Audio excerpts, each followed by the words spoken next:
നമസ്കാരം. Operation blue സ്റ്റാറിൽ തെറ്റായ വഴിയാണ് അവലംബിച്ചത്. ആ പിഴവാണ് ഇന്ദിരാഗാന്ധിയുടെ ജീവനെടുത്തത്. ഇത് കോൺഗ്രസ് നേതാവ് പി ചിദംബരത്തിൻ്റെ വാക്കുകളാണ്. പി ചിദംബരം കോൺഗ്രസ് നേതാവ് മാത്രമല്ല, മുൻ കേന്ദ്ര ആഭ്യന്തര മന്ത്രി കൂടിയാണ്. മുതിർന്ന കോൺഗ്രസ് നേതാവ് തന്നെ ബ്ലൂ സ്റ്റാർ ഓപ്പറേഷനെ തള്ളിപ്പറയുമ്പോൾ ബ്ലൂ സ്റ്റാർ ഓപ്പറേഷൻ ഒരു തെറ്റായ നടപടിയായിരുന്നു. എന്തായിരുന്നു 1984 ബ്ലൂ സ്റ്റാർ ഓപ്പറേഷൻ? ഈ ലക്കം DNA ഈ വിഷയമാണ് പരിശോധിക്കുന്നത്.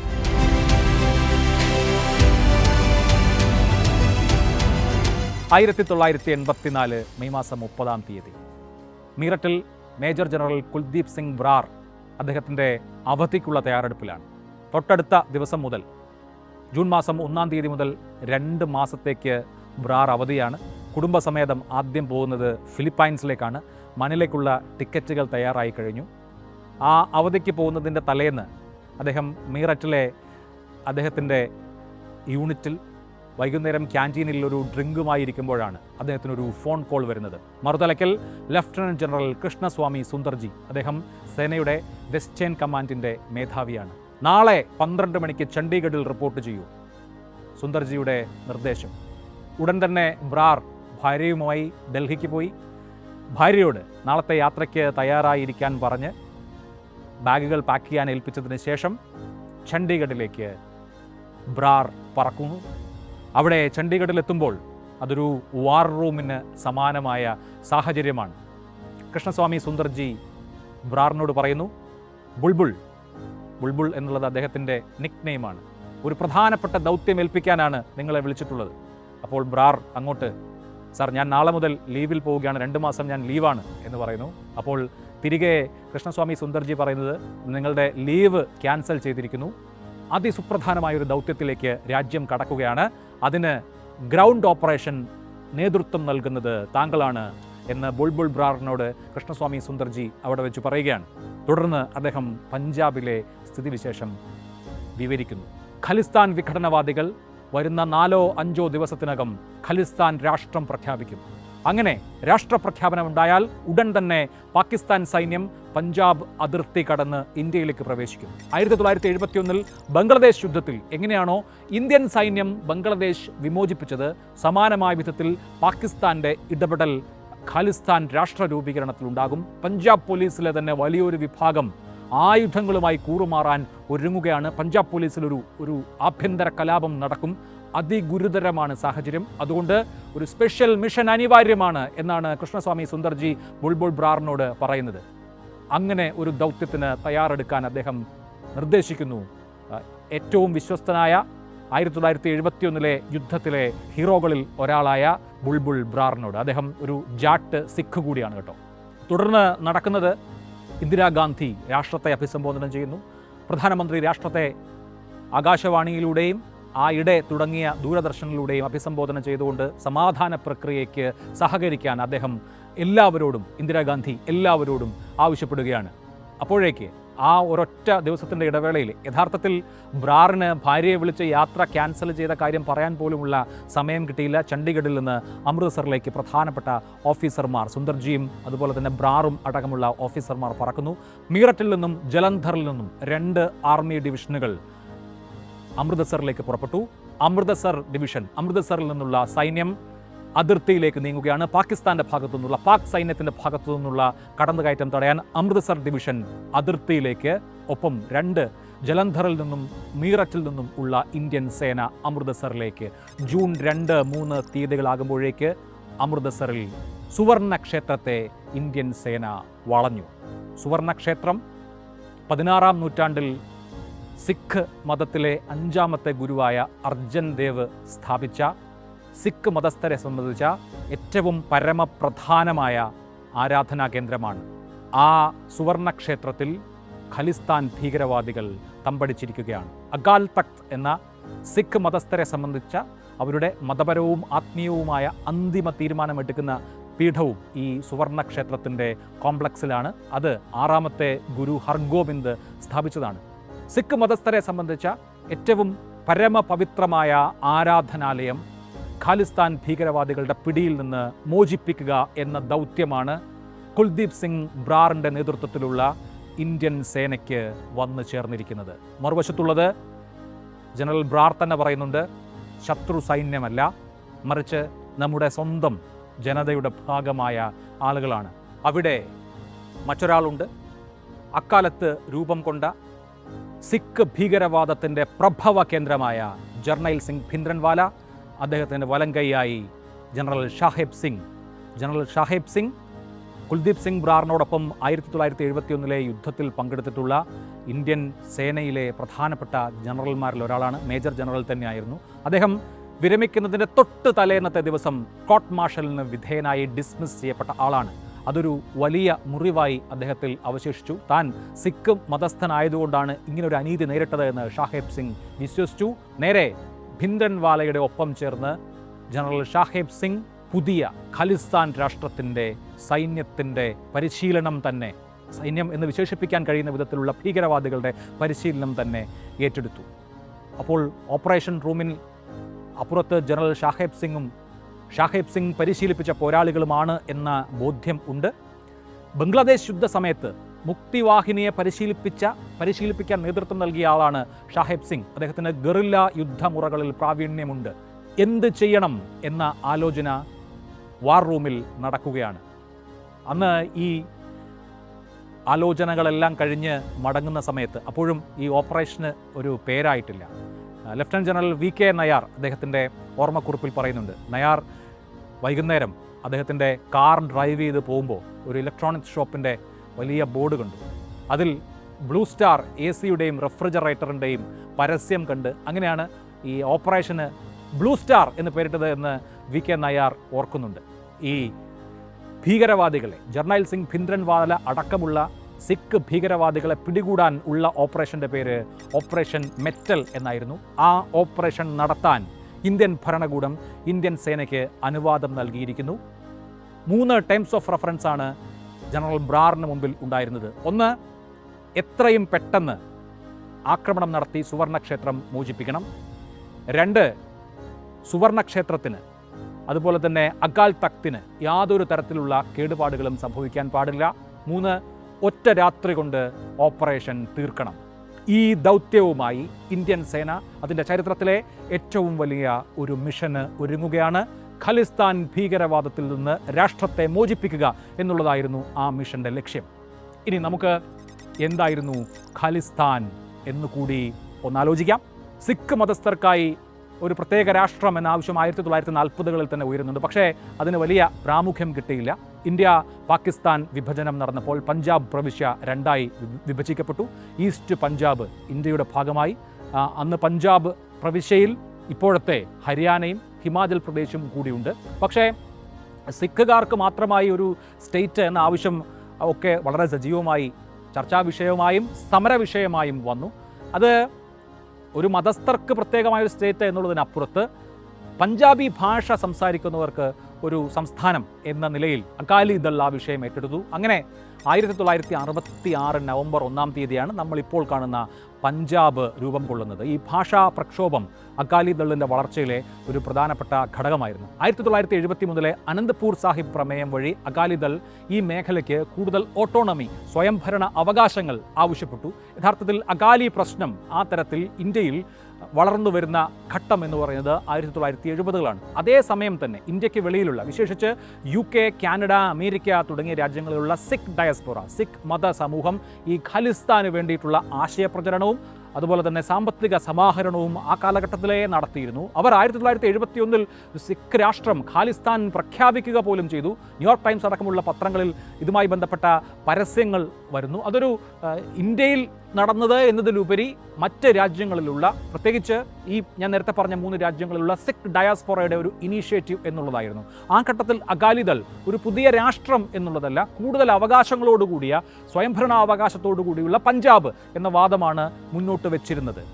1977 പ്രകാശ് സിംഗ് ബാദലിൻ്റെ നേതൃത്വത്തിലുള്ള അകാലിദൾ സർക്കാർ അധികാരത്തിലെത്തി. ആ തെരഞ്ഞെടുപ്പിൽ, ലോക്സഭാ തെരഞ്ഞെടുപ്പിൽ ഇന്ദിരാഗാന്ധി പരാജയപ്പെട്ടു. പഞ്ചാബിലും കോൺഗ്രസിന് ഭരണം നഷ്ടമായി.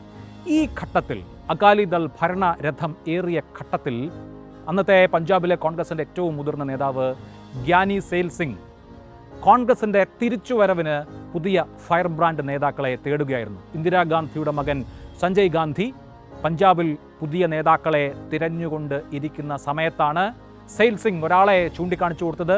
ദംതമി തക്സൽ എന്ന ഗ്രൂപ്പിൻ്റെ fire brand നേതാവായിട്ടുള്ള Jarnail Singh Bhindranwale.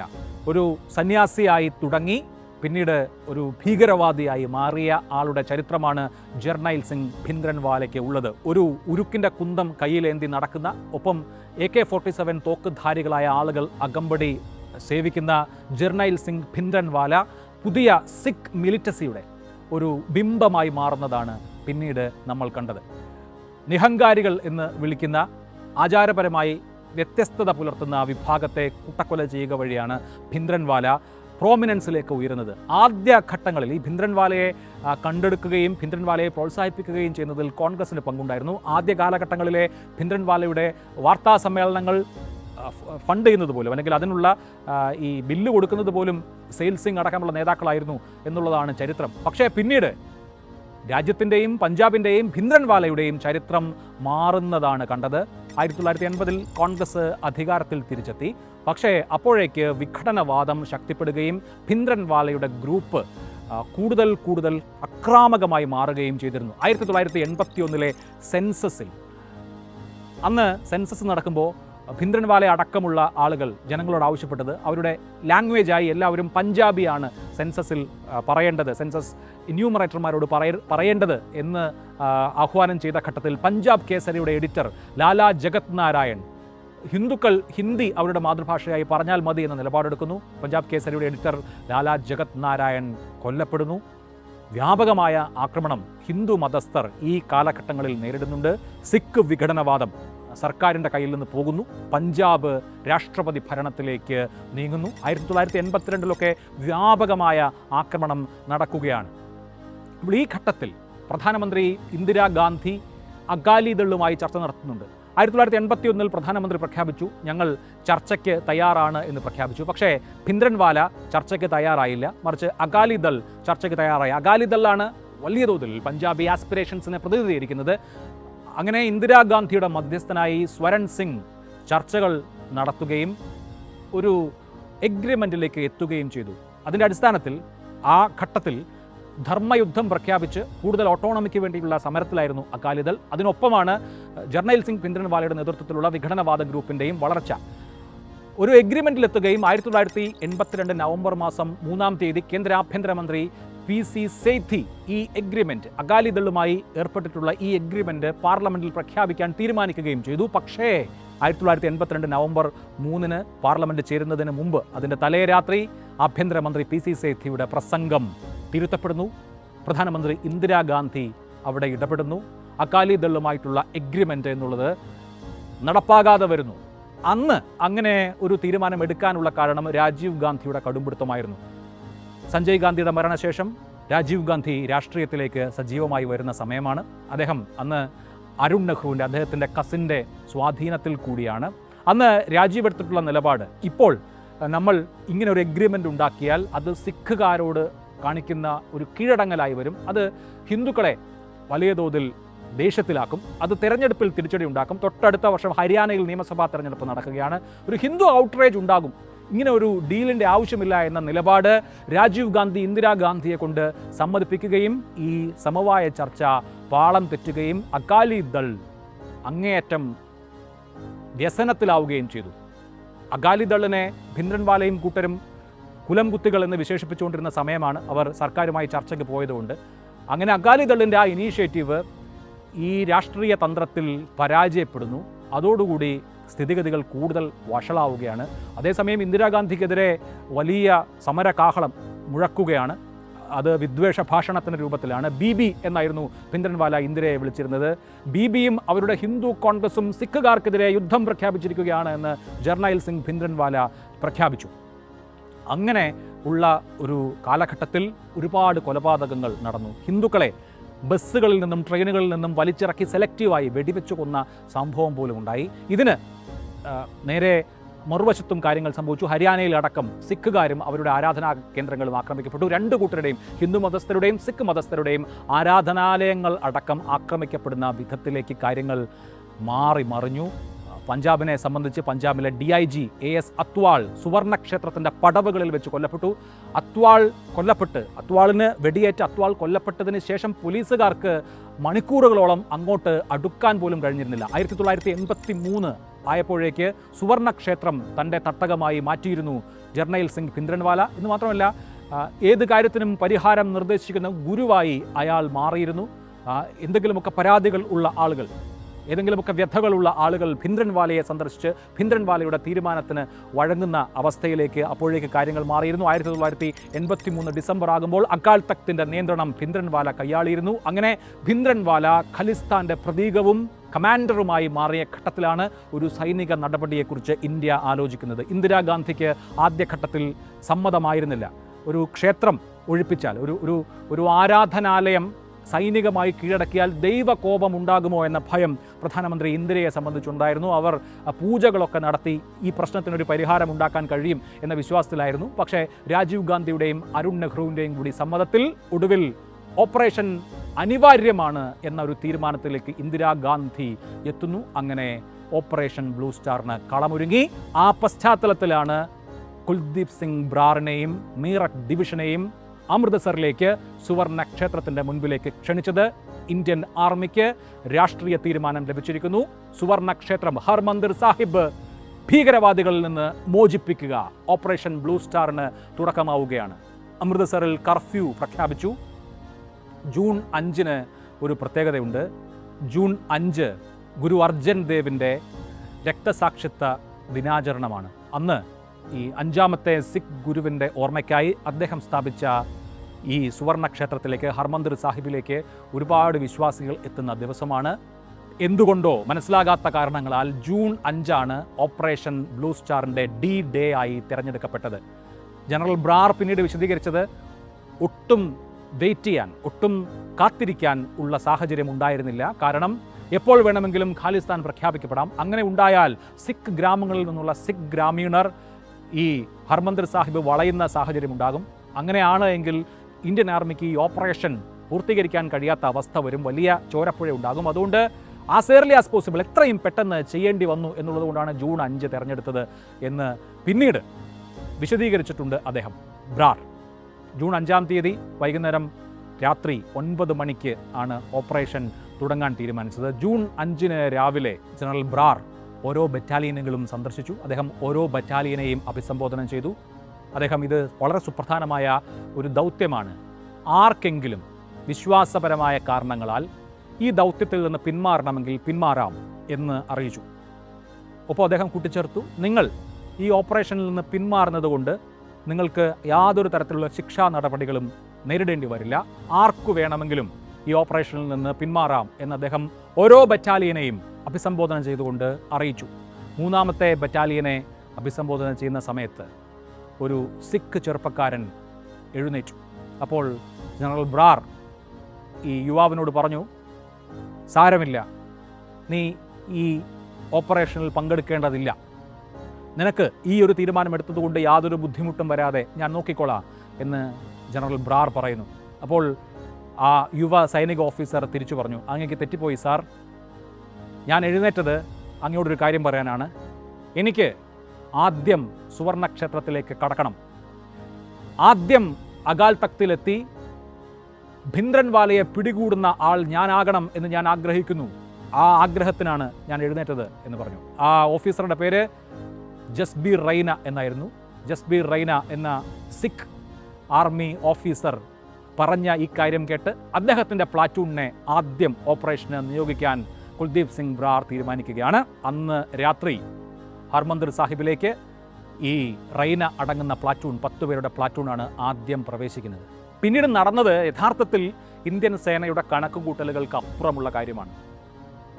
Indian സേന ഖലിസ്ഥാനി ഭീകരവാദികളുടെ ശക്തിയെ കുറച്ചു കണ്ടോ എന്ന് സംശയം തോന്നിക്കുന്ന കാര്യങ്ങളാണ് പിന്നീട് അങ്ങോട്ട് ഉണ്ടായത്. കാരണം ആദ്യത്തെ പ്ലാറ്റൂൺ ഉള്ളിലേക്ക് കയറിയപ്പോൾ തന്നെ തുരുതുര വെടിയൊച്ച മുഴങ്ങി. അണ്ടർഗ്രൗണ്ടിൽ നിന്ന് പോലും, ഈ ഭൂഗർഭ അറകളിൽ നിന്ന് പോലും തിരികെ വെടിവയ്പുണ്ടായി. മെഷീൻ ഗണ്ണുകൾ മാത്രമല്ല, റോക്കറ്റ് ലോഞ്ചറുകൾ പോലും അതിനോടകം ഈ സുവർണക്ഷേത്രത്തിൽ ഖാലിസ്ഥാൻ ഭീകരവാദികൾ സ്റ്റോർ ചെയ്ത് വെച്ചിരുന്നു. ആദ്യത്തെ പ്ലാറ്റൂണിനെ നയിച്ച റൈന വെടിയേറ്റ് വീണു. അദ്ദേഹത്തിൻ്റെ 2 കാലുകൾക്കും വെടിയേറ്റതിന് ശേഷവും ഇഴഞ്ഞ് മുന്നോട്ട് നീങ്ങുക എന്ന ദൗത്യത്തിൽ ഏർപ്പെട്ടിരിക്കുന്നതിനിടെ ജനറൽ ബ്രാർ നിർണായകമായ തീരുമാനമെടുത്തു.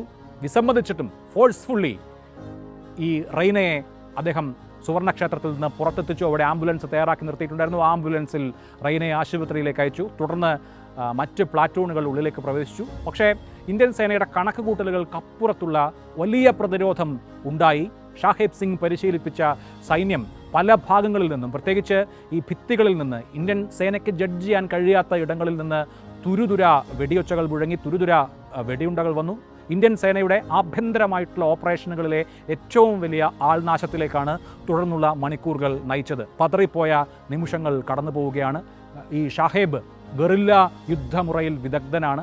ഇന്ത്യയുടെ 70,000 വരുന്ന ട്രൂപ്പ് പുറത്തുണ്ട്. പക്ഷേ ഉദ്ദേശിച്ചതുപോലെ 9 മണിക്ക് തുടങ്ങി പുലർച്ചെ 5 മണിക്ക് അവസാനിപ്പിക്കുക എന്ന ഒരു സാഹചര്യം അവിടെ ഉണ്ടായില്ല എന്ന് മാത്രമല്ല, ഈ ഭീകരവാദികൾ അവിടെയുള്ള സാധാരണക്കാരായ പിൽഗ്രിംസിനെ ഒരു മനുഷ്യ കവചമായി ഉപയോഗിക്കുക കൂടി ചെയ്തു. ഞാൻ നേരത്തെ പറഞ്ഞതുപോലെ അർജൻ ദേവിൻ്റെ രക്തസാക്ഷി ദിനമാണ് എന്നുള്ളതുകൊണ്ട് തന്നെ ഒരുപാട് തീർത്ഥാടകർ അവിടേക്ക് എത്തിയിരുന്നു. ആ തീർത്ഥാടകരോട് 2 മണിക്കൂർ മുമ്പ് തന്നെ പുറത്തിറങ്ങണം എന്ന വലിയ അനൗൺസ്മെൻറ്റുകൾ, ഉച്ചഭാഷണികൾ മുഴക്കി അനൗൺസ് ചെയ്തിരുന്നു. ജനറൽ ബ്രാറും സേനയും പറയുന്നത് പുറത്തേക്ക് വരാൻ സന്നദ്ധരായ തീർത്ഥാടകരെ ഒരു മനുഷ്യ കവചമായി ഈ ഭീകരവാദികൾ ഉപയോഗിക്കുകയാണ് ചെയ്തത്, അവരെ പുറത്തു വിടാതിരിക്കുകയാണ് ചെയ്തത് എന്ന് പറയുന്നു. പക്ഷേ ഇതിൽ നിന്ന് രക്ഷപ്പെട്ട, ഈ ഓപ്പറേഷൻ ബ്ലൂ സ്റ്റാറിൽ നിന്ന് രക്ഷപ്പെട്ട പല തീർത്ഥാടകരും പിന്നീട് പറഞ്ഞത് ഞങ്ങൾ അങ്ങനെ ഒരു അനൗൺസ്മെൻറ്റ് കേട്ടിട്ട് പോലുമില്ല എന്നുള്ളതായിരുന്നു. എന്തായാലും തീർത്ഥാടകരാൽ നിറഞ്ഞിരിക്കുകയായിരുന്നു സുവർണക്ഷേത്രം എന്നുള്ളത് വസ്തുതയാണ്. അതിനിടയിലാണ് അവിടെ നിന്നും ഇവിടെ നിന്നുമുള്ള ഈ ഏറ്റുമുട്ടൽ നടക്കുന്നത്. ഇതിന് രണ്ടിനും നടുവിൽ, അതായത് ഖലിസ്ഥാൻ ഭീകരവാദികൾക്കും ഇന്ത്യൻ സേനയ്ക്കും നടുവിലായിപ്പോയി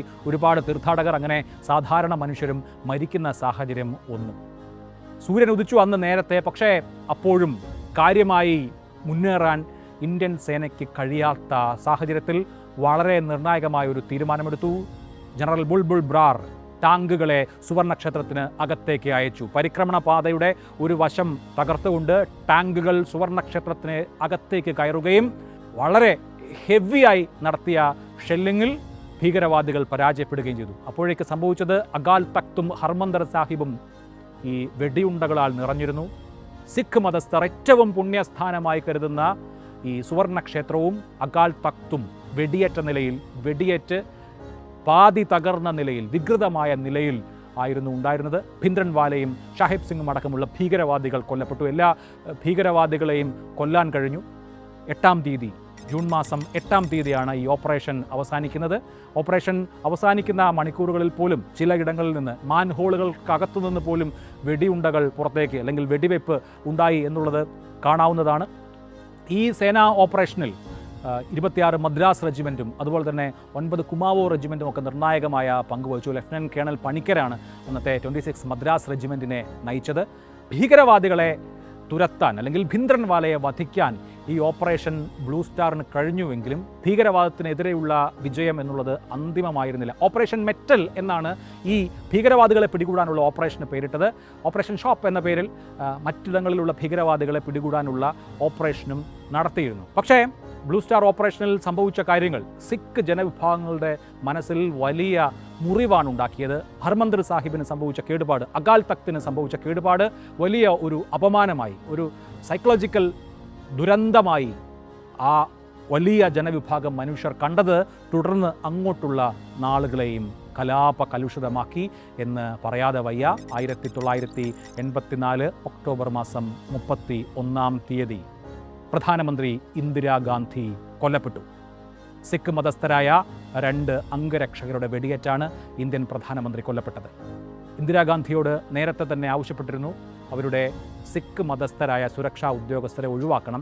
സുരക്ഷാപരമായ കാരണങ്ങളാൽ പ്രധാനമന്ത്രിയുടെ സുരക്ഷാ സേനയിൽ നിന്ന് സിഖ് വംശജരെ ഒഴിവാക്കണം എന്ന നിർദ്ദേശം പ്രധാനമന്ത്രി ചെവിക്കൊണ്ടിരുന്നില്ല. അത് തെറ്റായ സന്ദേശം നൽകും. ഇതൊരു മതേതര രാജ്യമാണ്, ഞാനൊരു മതേതര രാജ്യത്തിൻ്റെ പ്രധാനമന്ത്രിയാണ്, മതത്തിൻ്റെ പേരിൽ എൻ്റെ സുരക്ഷാ വിഭാഗത്തിൽ നിന്ന് ആരെയും ഒഴിവാക്കാൻ കഴിയില്ല എന്ന കടുംപിടുത്തത്തിലായിരുന്നു പ്രധാനമന്ത്രി ഗാന്ധി. ആ ദിവസം ഒക്ടോബർ 31-ാം തീയതി രാവിലെ ഒരു ടെലിവിഷൻ ഇൻ്റർവ്യൂവിന് പോകാനായി പുറത്തിറങ്ങിയ ഇന്ദിരാഗാന്ധിക്ക് നേരെ മുൻപിൽ ബിയാൻ സിംഗ് പ്രത്യക്ഷപ്പെട്ടു. ബിയാൻ സിംഗിനെ നോക്കി ഇന്ദിര ചിരിച്ചു. കയ്യിലുള്ള റിവോൾവറിൽ നിന്ന് തുരുതുര ഇന്ദിരാഗാന്ധിയുടെ ദേഹത്തേക്ക്, അദ്ദേഹത്തിൻ്റെ റിവോൾവറിൽ നിന്ന് 5 ബുള്ളറ്റുകൾ ബിയാൻ സിംഗ് പായിച്ചു. സത്വന്ത് സിംഗ് അദ്ദേഹത്തിൻ്റെ മെഷീൻ ഗൺ ഉപയോഗിച്ച് പ്രധാനമന്ത്രിയെ വെടിവെച്ചു. ബിയാൻ സിംഗിനെ സംഭവ സ്ഥലത്ത് തന്നെ വെച്ച് വെടിവെച്ചു കൊന്നു. സത്വന്ത് സിംഗിനെ പിന്നീട് തൂക്കിലേറ്റുകയാണ് ചെയ്തത്. ഇന്ത്യൻ പ്രധാനമന്ത്രി തന്നെ ഈ സിഖ് രോഷത്തിന് ഇരയായി മാറി. 1986 അദ്ദേഹത്തിൻ്റെ വിരമിക്കലിന് തൊട്ടു പിന്നാലെ AS വൈദ്യ, ഇന്ത്യയുടെ കരസേനാ മേധാവി, വെടിയേറ്റ് കൊല്ലപ്പെട്ടു. സിഖ് ഭീകരവാദികൾ കരസേനാ മേധാവിയായിരുന്ന ഓപ്പറേഷൻ ബ്ലൂ സ്റ്റാറിൻ്റെ സമയത്തെ കരസേനാ മേധാവി വൈദ്യയെ വകവരുത്തി. ഭീകരവാദം അവിടെ കൊണ്ട് അവസാനിച്ചില്ല.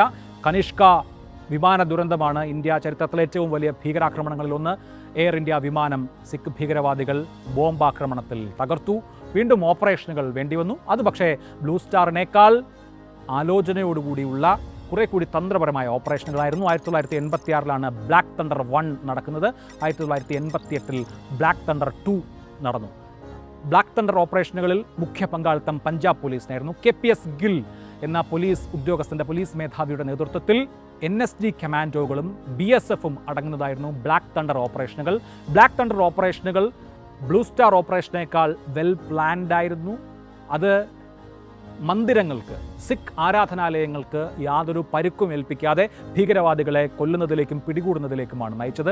അതിൽ ഇൻ്റലിജൻസ് ഇൻപുട്ടും വളരെ പ്രധാനമായിരുന്നു. ഇപ്പോഴത്തെ NSA ആയിട്ടുള്ള Ajit Doval Operation Black Thunder 2വിൻ്റെ സമയത്ത് അദ്ദേഹം നൽകിയ ഇൻഫർമേഷൻസ്, അദ്ദേഹത്തിൻ്റെ സേവനം വളരെ വലുതായിരുന്നു. അങ്ങനെ ബ്ലാക്ക് തണ്ടർ 1, ബ്ലാക്ക് തണ്ടർ 2 ഓപ്പറേഷനുകൾ വീണ്ടും വേണ്ടി വന്നു. KPS ഗില്ലിൻ്റെ നേതൃത്വത്തിലുള്ള പഞ്ചാബ് പോലീസിൻ്റെ കൗണ്ടർ ഇൻസർജൻസി ഓപ്പറേഷനുകളും ഭീകരവാദികളെ തകർക്കാനുള്ള ഓപ്പറേഷനുകളും ഫലം കാണുകയും 1990കളുടെ പകുതിയോടുകൂടി ഈ സിഖ് ഖാലിസ്ഥാൻ ഭീകരവാദം അടങ്ങുകയും ചെയ്തു.